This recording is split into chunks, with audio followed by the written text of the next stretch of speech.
सभी को जय मसीह की। प्रभु यीशु मसीह के नाम में परमेश्वर के हर एक बेटे बेटियों को मेरे तरफ से तहे दिल से धन्यवाद करता हूँ, स्वागत करता हूँ यीशु के नाम से। आज हम लोग चलेंगे ऑडियो बाइबल वचन के पार्ट 28 में। हालेलुया। यीशु फिर उनसे दृष्टांतों में कहने लगा, स्वर्ग का राज उस राजा के समान है जिसने अपने पुत्र का विवाह किया और उसने अपने दासों को भेजा कि निमंत्रित लोगों को विवाह के भोज में बुलाएं, परंतु उन्होंने आना न चाहा। हालेलुया। फिर उसने और दासों को यह कह कर के भेजा, निमंत्रित लोगों से कहो, देखो मैं भोज तैयार कर चुका हूँ, मेरे बैल और मेरे पले हुए पशु मारे गए हैं और सब कुछ तैयार है, विवाह के भोज में आओ। परंतु वे उपेक्षा करके चल दिए, कोई अपने खेत को, कोई अपने व्यापार को। अन्य लोगों ने जो बच रहे थे उसके दासों को पकड़कर उनका अनादर किया और मार डाला। हालेलुया। तब राजा को क्रोध आया और उसने अपने सेना भेजकर उन हत्यारों का नाश किया और उनके नगर को फूंक दिया। तब उसने अपने दासों से कहा, विवाह का भोज तो तैयार है, परंतु निमंत्रित लोग योग्य नहीं ठहरे। इसीलिए चौराहे पर जाओ और जितने लोग तुम्हें मिले सबको विवाह के भोज में बुला लाओ। हालेलुया। अतः उन दासों ने सड़कों पर जाकर क्या बुरे क्या भले जितने मिले सबको इकट्ठा किया और विवाह का घर में अतिथियों से भर गया। हालेलुया। प्रभु यीशु मसीह ये कहना चाह रहे हैं कि स्वर्ग के राज के लिए, स्वर्ग में जाने के लिए प्रभु यीशु मसीह लोगों के पास आए थे। परमेश्वर अपने नबियों को, पास्टरों को भेजे थे, लेकिन इजरायली लोग जो हैं उनके ऊपर विश्वास नहीं किए। बहुत सारे लोग जो है उनके ऊपर विश्वास नहीं किए, बल्कि उनके दास को, परमेश्वर के दास को, पास्टर प्रोफेट को, इन सब को मार करके उनको ख़त्म कर दिया। हालेलुया। और उन्होंने कहा कि चलो भोज खाने के लिए, मतलब कि चलो स्वर्ग के राज अब नज़दीक है तो उस पवित्रताई में चलो। तो उन्होंने कहा कि हमें काम करना है, तो वो किसी ने काम करने में व्यस्त हो गए। हालेलुया। तो कोई खेत देखने में व्यस्त हो गए, तो कुछ लोग शादी ब्याह करने में व्यस्त हो गए हैं, लेकिन वो भोज खाने के लिए नहीं तैयार हुए, यानी कि परमेश्वर के राज में जाने के लिए नहीं तैयार हुए। और परमेश्वर के राज में भोज तैयार था। हालेलुया। तो जो भोज तैयार था तो वहाँ पे, तो अब वो लोग जो नहीं गए बल्कि उनको मार डाला, परमेश्वर के दास को मार डाला, यानी कि पास्टर प्रोफेट को उन्होंने जो शुभ समाचार सुनाने के लिए आए थे उनको मार डाला, पकड़ करके उनको बेइज्जती किया। तब जा कर के परमेश्वर जो है बोले कि तुम अन्य जाति को उठा लाओ। अन्य जाति कौन है? हम आप हैं। हालेलुया। सड़कों पर बुरे और क्या भले सबको इकट्ठा करो। हम लोग बुरे मनुष्य थे, हम लोग भले मनुष्य नहीं थे। हालेलुया। लेकिन परमेश्वर का अनुग्रह से हम लोग उस भोज के काबिल नहीं थे, लेकिन फिर भी परमेश्वर के अनुग्रह से हम लोग भोज के काबिल हुए। हालेलुया।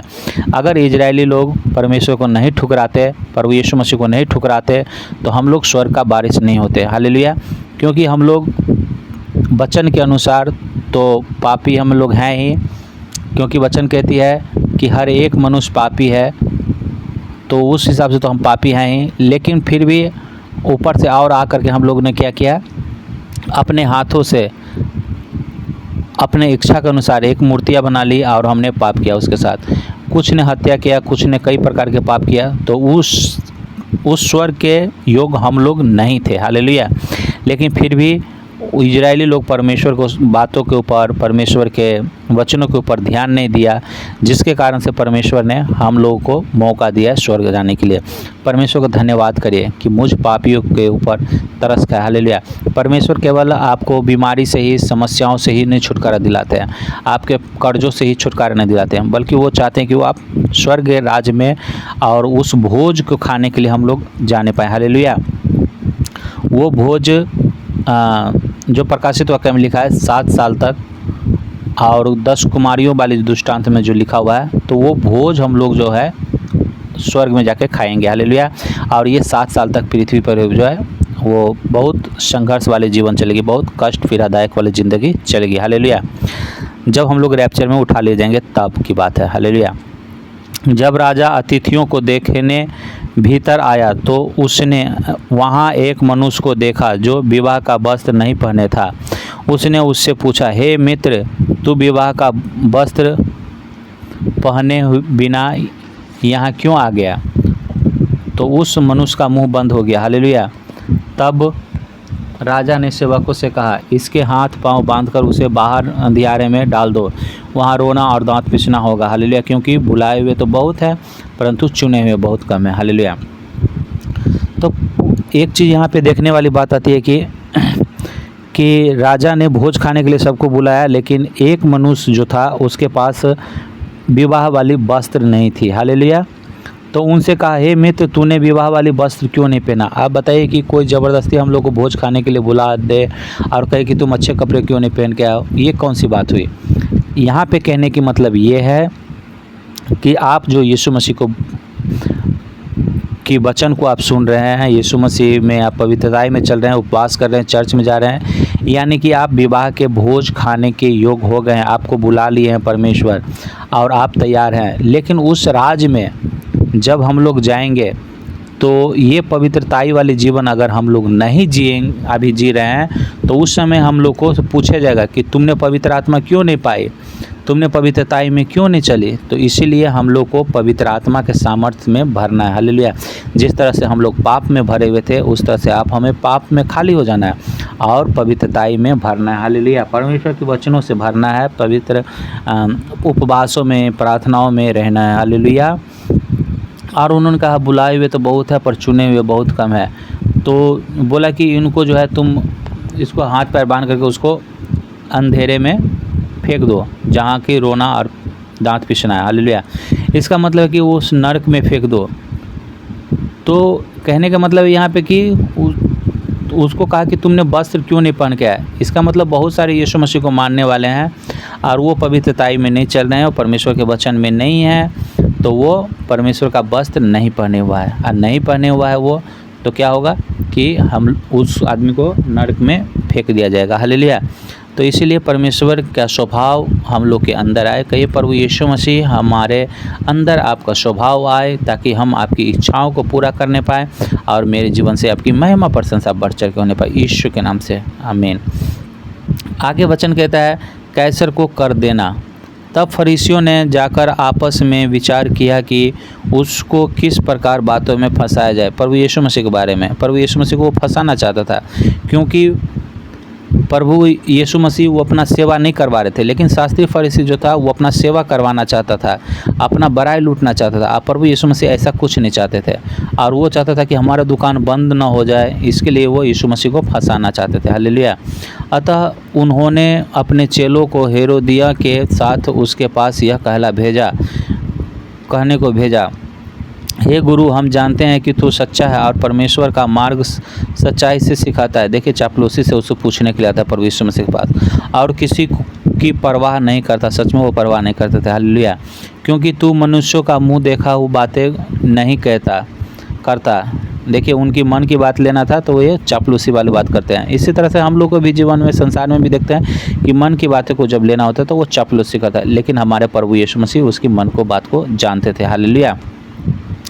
इसीलिए हमें बता, तू क्या सोचता है, कैसर को कर देना उचित है कि नहीं? यीशु ने उनकी दुष्टता को जानकर कहा। देखिए, उनकी दुष्टता को परमेश्वर ने जान लिया था। हालेलुया। भले हम मनुष्य नहीं जानते, लेकिन हमारा स्वामी प्रभु यीशु मसीह जान गए उसकी दुष्टता की बात को। वो क्या सोच के आया था, वो प्रभु यीशु मसीह जान गए। हालेलुया। और प्रभु यीशु मसीह उसको तुरंत कहते हैं, हे कपटियों। जबकि ऐसा बात बोलेगा तो लोगों को गुस्सा आ जाएगा, लेकिन वो गुस्सा होकर के भी कुछ प्रभु यीशु मसीह को नहीं बिगाड़ पाया। हालेलुया। कह रहे, हे कपटियों, मुझे क्यों परखते हो? हालेलुया। देखिए, वो नहीं कहा कि हम परखने के लिए आए, लेकिन फिर भी प्रभु यीशु मसीह उनके बारे में जान के कि ये परखने के लिए आए। हालेलुया। तो कहते कि तुम क्यों मुझे परखते हो? कर का सिक्का मुझे दिखाओ। तब वे उसके पास 1 दिनार ले आए। उसने उनसे पूछा, यह छाप और नाम किसका है? उन्होंने उससे कहा, कैसर का। तब उसने उनसे कहा, जो कैसर का है वो कैसर को, और जो परमेश्वर का है वो परमेश्वर को दो। हालेलुया। यह सुनकर उन्होंने अचंभा किया और उसे छोड़कर चले गए। हालेलुया। प्रभु यीशु मसीह से वो सोच रहे थे कि अगर कह देगा कि टैक्स नहीं देना है तो हम इनको बहुतों के बीच में पकड़वा देंगे, क्योंकि टैक्स देना पड़ता था। हालेलुया। जीएसटी देना पड़ता था। लेकिन प्रभु यीशु मसीह ने कहा कि इस पे किसका छाप है, तो उन्होंने कहा कि उसका कैसर का है। तो बोला कैसर का है तो कैसर को दो, और जो परमेश्वर का है वो परमेश्वर को दो। हालेलुया। और उसके बाद आगे हम देखते हैं पुनरुत्थान और विवाह। उसी दिन सदूकी जो कहते हैं कि मरे हुओं का पुनरुत्थान है ही नहीं, उसके पास आए और उससे पूछा, हे गुरु, मूसा ने कहा था कि यदि कोई पुरुष बिना संतान मर जाए तो उसका भाई उसकी पत्नी से विवाह करके अपने भाई के लिए वंश उत्पन्न करे। अब हमारे यहाँ 7 भाई थे। पहला विवाह करके मर गया और संतान न होने के कारण अपनी पत्नी को अपने भाई के लिए छोड़ दिया। हालेलुया। इसी प्रकार दूसरे और तीसरे ने भी किया और 7 तक यही हुआ। सब के बाद वह स्त्री भी मर गई, उसका सारे के सारे भाई मर गए और उसके बाद वो स्त्री भी मर गई। सो कह रहा है, अतः जी उठने पर वह उन 7 में से किसकी पत्नी होगी, क्योंकि वह सबकी पत्नी हो चुकी थी। यीशु ने उन्हें उत्तर दिया, तुम पवित्र शास्त्र और परमेश्वर की सामर्थ्य नहीं जानते, इस कारण भूल में पड़े हो, क्योंकि जी उठने पर वे विवाह न करेंगे और न विवाह में दिए जाएंगे। हालेलुया। परंतु स्वर्ग में परमेश्वर के दूतों के समान होंगे। परंतु मरे हुओं के जी उठने के विषय में क्या तुमने यह वचन नहीं पढ़ा? तो परमेश्वर ने तुमसे कहा, मैं अब्राहम का परमेश्वर और इसहाक का परमेश्वर और याकूब का परमेश्वर हूँ। वो मरे हुओं का नहीं, हालेलुया, वो मरे हुआ का नहीं परंतु जीवितों का परमेश्वर है। यह सुनकर लोगों और उपदेशकों देश से चकित हुए। हालेलुया। उन्होंने कहा कि एक मनुष्य का बीवी है, उसको बच्चे नहीं हुआ और वो मर गया। तो पहले का नियम था कि उसके भाई के लिए उसके एक वंश को, कम से कम एक वंश को उत्पन्न करना होता था ताकि उसका भाई का वंश चले आगे। हालेलुया। उसके बाद ही वो आदमी दूसरा वो अपना शादी चाहे तो कर सकता है, नहीं तो वो अपने उसके साथ रह सकता है, भाभी के साथ। फिर उन्होंने कहा कि वो लड़का भी मर गया, तो फिर वो बच्चा भी नहीं हुआ था, तो वो तीसरा से शादी किया। फिर तीसरा भी बिना बच्चा पैदा किए हुए वो मर गया। फिर इसी तरह से 7वां तक गया और 7ों के 7 मर गया। तो जीवित होने के बाद जो स्वर्ग में है, पुनरुत्थान के बाद किसकी पत्नी वो सबसे पहले कहलाएगी? तो प्रभु यीशु मसीह कहते हैं कि मर करके जीवित होने स्वर्ग में परमेश्वर के दूतों के समान होंगे। वो लोग विवाह में नहीं दिए जाएंगे, बल्कि परमेश्वर के दूतों के समान वो स्वर्ग में होंगे। स्वर्गदूत के समान हम लोग होंगे। हालेलुया। ऐसे संसार में जैसे हैं उस तरह से नहीं होंगे। हालेलुया। परंतु मरे हुओं के जी उठने के विषय में क्या तुमने यह वचन नहीं पढ़ा जो परमेश्वर ने तुमसे कहा है, अब्राहम, इसहाक, याकूब का परमेश्वर हूँ। वो जीवितों का परमेश्वर है। हालेलुया। वो मुर्दों का नहीं। हालेलुया। तो हमारा प्रभु यीशु मसीह जो है जीवितों के परमेश्वर हैं। हालेलुया। और हम लोग स्वर्गदूत के समान स्वर्ग में होंगे। हालेलुया। सबसे बड़ी आज्ञा। जब फरीसी ने सुना कि यीशु ने सदूकियों का मुंह बंद कर दिया तो वे इकट्ठा हुए।